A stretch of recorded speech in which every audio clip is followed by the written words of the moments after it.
आपण आहोत मुंबई पुणे मुंबई 2च्या सक्सेस पार्टीला आणि आपल्यासोबत आहेत ह्या सक्सेसचे मोहताज. ॲक्च्युली खरी खूप टफ कॉम्पिटिशन होती. 3 मूव्हीज होत्या आणि त्या सगळ्यांचा महत्त्वाचा वाटा ठरला आणि सगळ्या मस्त चालल्या बॉक्स ऑफिसचं. ही competitive feeling still healthy feeling आहे. तर कसं वाटतंय, काय वाटतंय? आमच्यासाठी कॉम्पिटिशन 2 सिनेमाची होती. म्हणजे आम्हाला एकाच सिनेमाची होती, ती म्हणजे मुंबई पुणे मुंबई पार्ट 1. आणि आम्हाला फक्त त्याच्यापेक्षा पुढे जायचं होतं सगळ्यांना. म्हणजे प्रॅक्टिकली इतर 2 मोठे सिनेमे आपल्याबरोबर रिलीज झाले, हा एक वेगळा भाग. पण सगळ्यांच्या मनात एक चांगला सिनेमा बनवायचं होतं आणि त्याची स्पर्धा किंवा त्याची तुलना फक्त MPM 1शी होती मनात. आणि सगळ्यांना याचा आज आनंद होता आणि याचं सेलिब्रेशन चाललं आहे की आपण पुढे गेलो. म्हणजे सगळे आयुष्यात पुढे जातात, आपण आपल्या कामात पण थोडे पुढे गेलो आहे. त्यामुळे आधी मिळालं त्याच्यापेक्षा जास्त प्रेम प्रेक्षकांचं मिळतो आहे. सो छान वाटतं. मुक्ता म्हणाली तसंच. आणि मुख्य म्हणजे कोणताही दिग्दर्शक या कोणताही सिनेमा मेकर कोणाबरोबरही कॉम्पिटिशन करण्यासाठी सिनेमा करत नाही.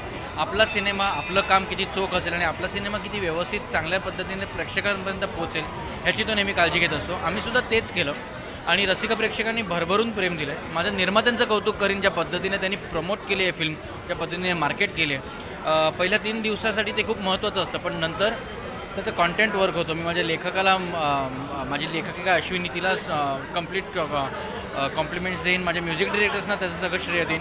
I think it is a team that succeeds. आणि मुंबई पुणे मुंबई पार्ट 1ची टीमच मुंबई पुणे पार्ट 2 केला आहे. त्यामुळे आमची टीम्स रिपीट झाली आणि त्याच टीमनी पुन्हा एकदा हा सक्सेस बघितला. त्यामुळे I feel it's complete team work आणि मी माझ्या टीमसाठी खूप खुश आहे.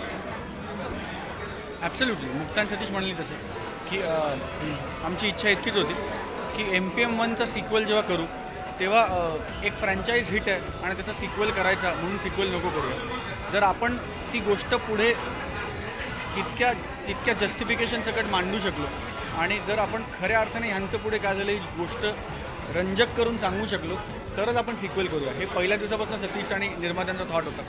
आणि आम्ही जेव्हा गोष्ट ऐकली MPM 2ची तेव्हा आमच्या लक्षातलं की येस, या 2 मुलांचं त्या रेल्वे स्टेशननंतर काय झालं याचं उत्तर जर खरंच द्यायचं असेल तर आम्हाला तरी वाटतं की हेच उत्तर आहे. आणि तो एकच ध्यास घेऊन आम्ही हा सिनेमा बनवला होता. तू म्हणलीस तसं की त्याची व्यावसायिक गणितं आणि that is all by product. ते सिनेमे हिट होतात, सिनेमे फ्लॉप होतात. सिनेमे हिट होतात तेव्हा आनंद होतो, फ्लॉप होतात तेव्हा दुःख होतं. But that is part of the game. I think what we are happy about is की आम्ही जे स्वप्न बघितलं एका प्रोडक्टचं किंवा एका गोष्टीचं 2 पात्रांच्या आयुष्यात, ते स्वप्न पुढच्या टप्प्यात नेताना पहिल्या भागाला जितका प्रतिसाद मिळाला त्याच्यापेक्षा जास्त प्रेम लोकांनी सिक्वलवर केलं. असं फार कमी वेळा घडतं सिक्वल्सच्या बाबतीत. जनरली मी तशी आहे की सिक्वल्स तेवढे वर्क होत नाही, पण सिक्वल पहिल्या भागापेक्षा जास्त वर्क झाला.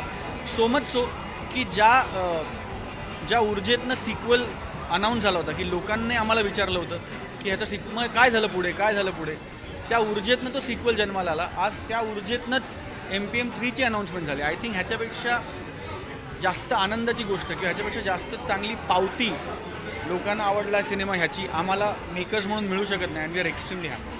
आता एकच प्रश्न, आपण जेव्हा हा चित्रपट फ्लोअरवर आला म्हणजे लोकांनी ट्रेलर पाहिला तेव्हा लोकांच्या अपेक्षा खूप होत्या आणि मी असं म्हणजे तुमच्या बोलण्यातनं आपण तिथे डिस्कस करतानाही पाहिलेलं की लोकांच्या एक्सपेक्टेशन्स थोडी भीती वाढवतात आणि पिक्चर रिलीज झाल्यानंतर लोकांनी भयंकर प्रतिसाद दिला. म्हणजे इतका छान प्रतिसाद मिळाला की आपण सोशल मीडियावरती पाहिला.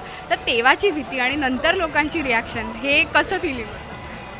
छान होतं. कारण सिनेमामध्ये काही गोष्टी अशा होत्या ज्या प्रमोशनमध्ये कुठेच वापरल्या नव्हत्या आणि त्यांच्या ज्या अपेक्षा होत्या त्याच्यापेक्षा आपण पुढे गेलो आणि त्या अपेक्षा होत्या त्यापेक्षा जास्त काहीतरी प्रेक्षकांना दिलं. याचा आनंद रिफ्लेक्ट होतो आहे प्रेक्षकांच्या बोलण्यातनं आणि खरंच छान वाटतं आहे. आणि या बाबतीत सतीशची जी काही डोक्यात स्ट्रॅटेजी होती प्रमोशनच्या वेळेसची, संजयजी किंवा अमित या सगळ्यांनी मिळून जो काही प्लॅन केला होता तो खूप छान वर्क झाला आणि त्यामुळे प्रेक्षकांना प्लेझंट सरप्राईज मिळालं की त्यांना हवं होतं त्याच्यापेक्षा जास्त मिळालं. तर छान वाटतं.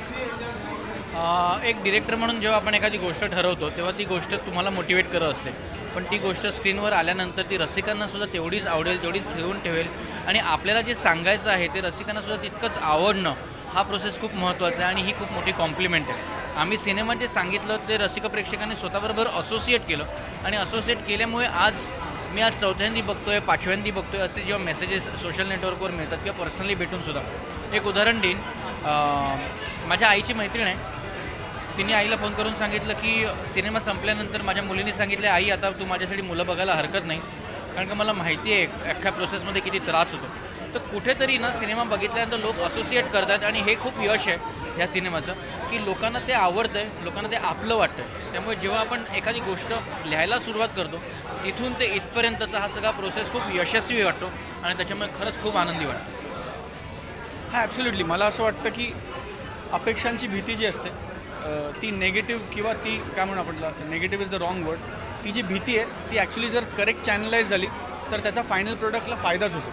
आणि ती भीती असावी, कारण ती नर्वस एनर्जी काम करते, because you keep self motivating your self and you keep trying to do better than what you did the last time.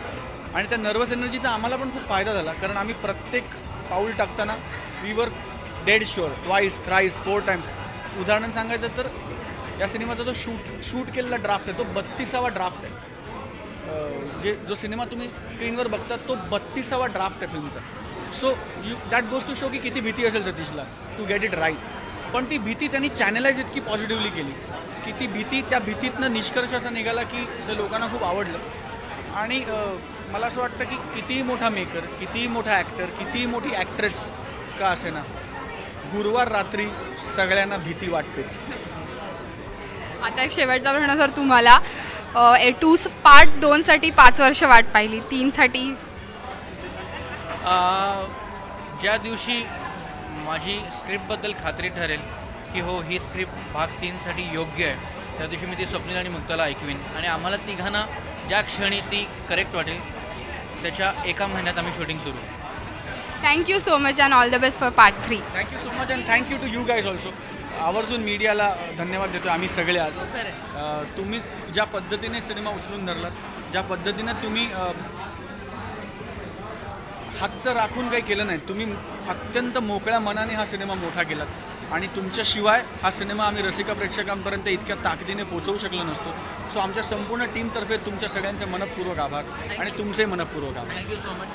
Thank you so much, all the best. Thank you. Cameraman Faizan सोबत श्वेतांबरा सावंत, राष्ट्रीय मराठी.